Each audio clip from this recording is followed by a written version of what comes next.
Hey guys, going to be discussing Last of Us 2 in this video, and honestly, it's the biggest abomination in gaming history, like, ever. We need to storm Naughty Dog and completely dismantle them. Cancel them. No, not really. This is going to be my review.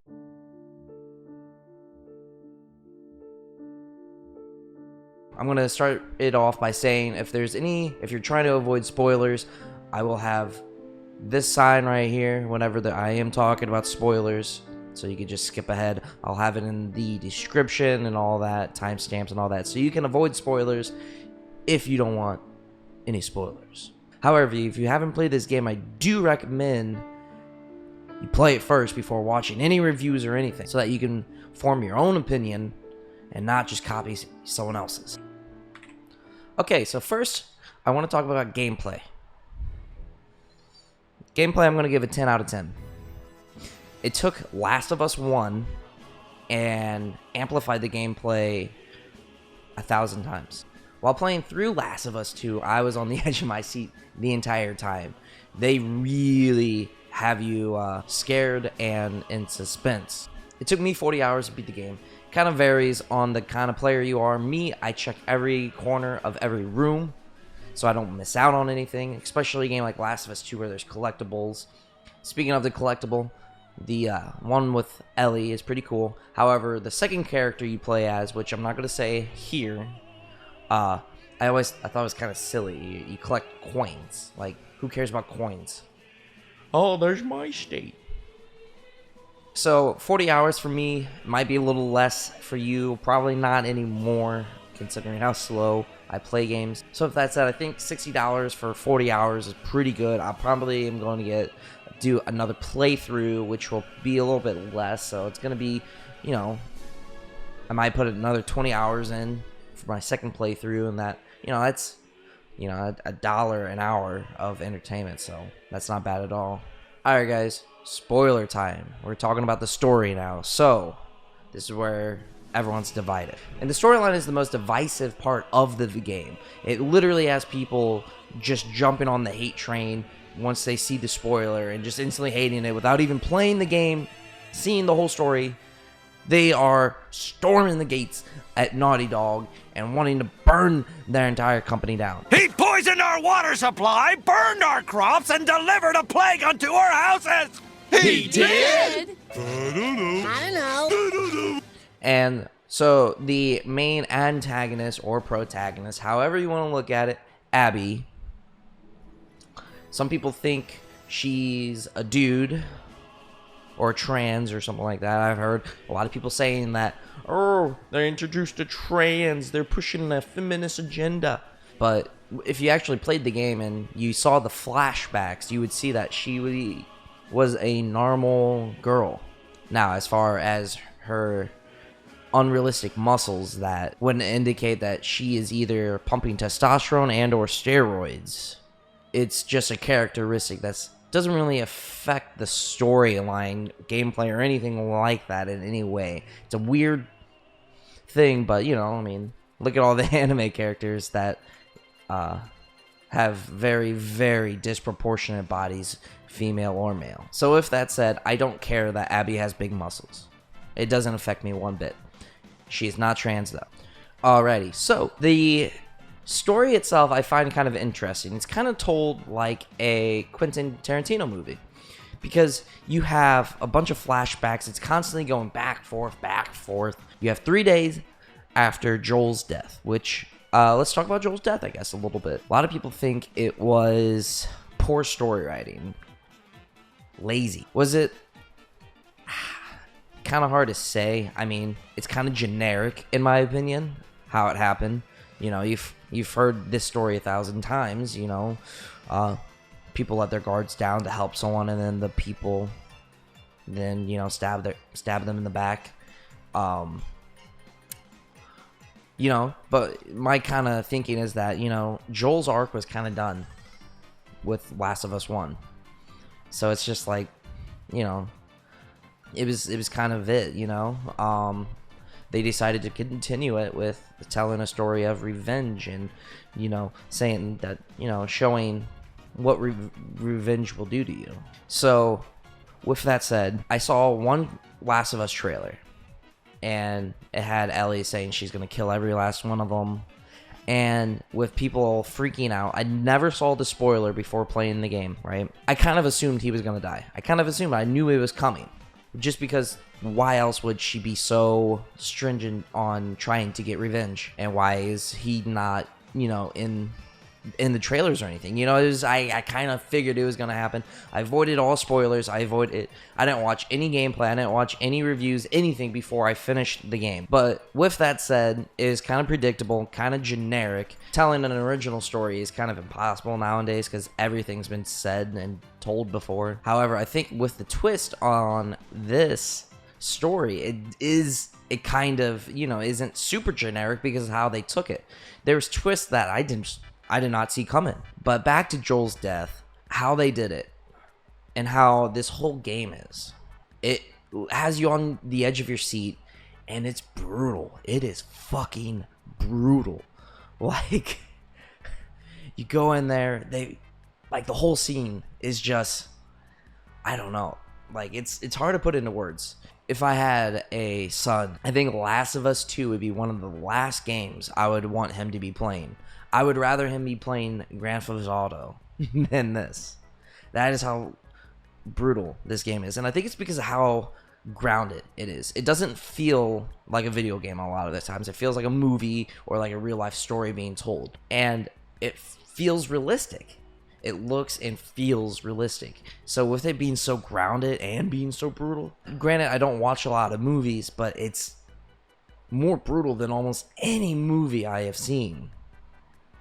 The only comparison I could even think of is Running Scared with Paul Walker. That scene where they're holding him down in the hockey rink and the guy keeps hitting the puck and it's hitting him in the face and he's just bloody. And he's like screaming out. Like, that was pretty brutal too, but Last of Us 2, just throughout the whole game, it's just nonstop. And I'm just like, I can't believe it. So after Joel's death, you have 3 days after that, you play as Ellie.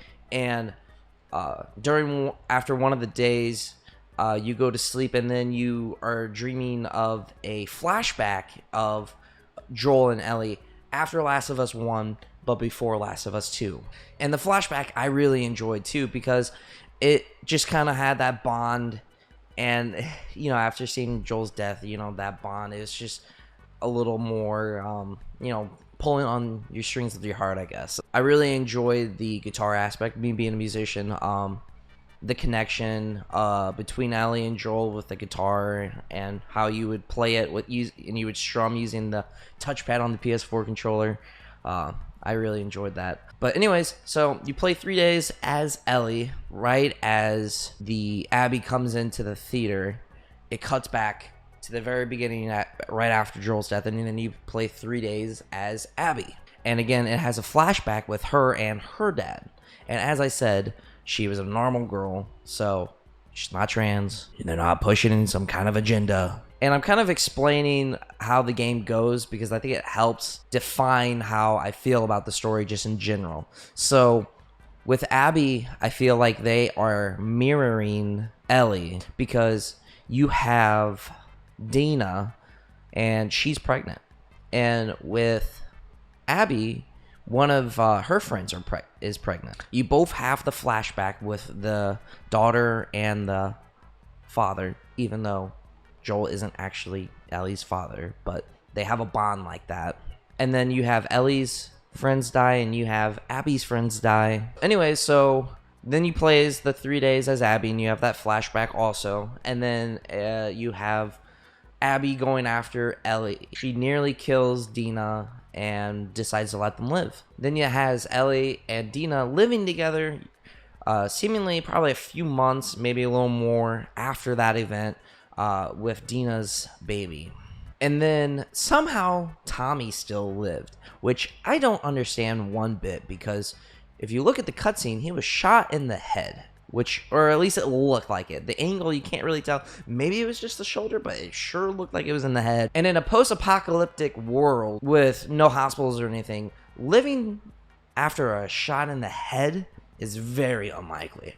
But anyways, he's still alive, and it was kind of weird that they tried to make it seem like he was dead and you didn't know who it was. But it's like, well, you know, Ellie knew he was alive. She would recognize his horse, but when you're outside and you're walking back in, it's like, who's this? It's just like, well, you know, she would know it's Tommy. She would recognize it's Tommy's horse and all that. Maybe I'm wrong. Maybe, you know, it's a brand new horse that, or whatever. But, you know, so anyways, Tommy's somehow alive, convinces Ellie that she should get revenge, which really confuses me because Abby has let Ellie live twice now. Twice. You would think she would just realize, oh man, I'm going to cut my losses. You know, I'll live with Dina and be happy. But, you know, I guess story, so she is going to go again for a third time and try to get her revenge, even though she seems to understand why Abby wants revenge too. So anyways, Abby got captured, became a slave, and then you go over there and fight her. You're both barely standing. The ending was kind of for gameplay wise. It was just kind of like the fight was kind of boring. I see some people making the argument like, oh, Last of Us 2 is all for nothing. It's a game about revenge and you never get the revenge. And it's just like, well, you could say that about Last of Us 1 because Last of Us 1 was about finding a cure. The Fireflies were trying to find a cure and you were trying to help them because Ellie is immune. And then at the end, Joel took her away, and you could say Last of Us 1 was all for nothing. I think a lot of people who just are acting on emotion, which, you know, I guess, you know, it's a video game and it's how you feel, but you cared so much about Joel that, like, people are just ignoring the fact that what the game is trying to do, what the writers of this story are trying to portray is that there's two sides to every story, and Abby and Ellie were both in the wrong and in the right. In a sense. I mean, definitely in the wrong. Whether you want to say they were in the right is kind of up to you. But it makes sense for both of them to want to get revenge. And at the end of the day, what it is trying to show you is not only that there's two sides to every story, but when you're driven by revenge, it just does not end well. So somehow Abby bit off two of Ellie's fingers with one chomp.